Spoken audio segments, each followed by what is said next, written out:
and Hmm. we are still a micro business. We are Yep. so small that we wouldn't even qualify for PPP.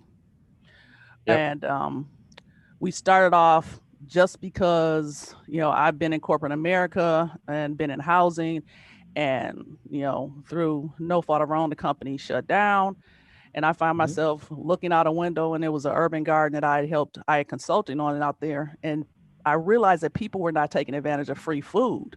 It was Yep. literally rotting away on the vine. So I asked my daughter, I said, "Hey, your salsa is great. You want to start making salsa?" She's like, "Sure." So we started selling at the local barbershop, and it went from there. Now the farm we have here is a micro farm as well. It sits on a third of an acre in the city, right in the middle of the city, and we make less than 40,000 a year. However, Hmm. I didn't get into this to sell the business, to be a global business or anything. I got into it so I can mostly not work for anybody else and take care of my Yep. schedule. And Yep. but more than anything, I'll give you just a our mission is to engage, empower, educate, and connect families in a manner which creates healthy, happy, and more productive neighborhoods through food. Hmm. And we wanted to take our salsa to be a conduit to so many other things. It's not just a Hmm. snack food. I thought you were going to say be a condiment to so many other things. No, and that's the problem. Everybody thinks, oh, it's just a snack.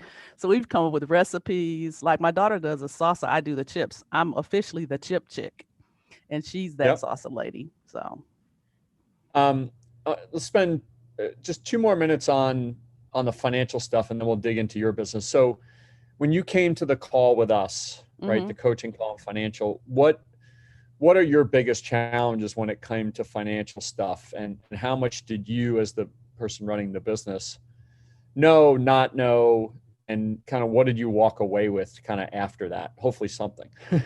oh yes, definitely. I mean, I could. Uh, the irony is, I've always done this stuff for larger companies. But when it came Yep. to myself, I'm like, we're so little, don't have to worry about it. And then it comes tax time. I'm like, I'm like, Right. oh my Right. God. So I wanted my downfall is the daily stuff, just the grudge. And, okay, let me do this. Let me write this down. I keep my receipts. I keep, I Yep. know about the, maintaining, well, not maintaining, holding on to the records. But when it Yep. comes to just that, plotting it into the, system and things like that, that is just not something I could do better at it, put it that way.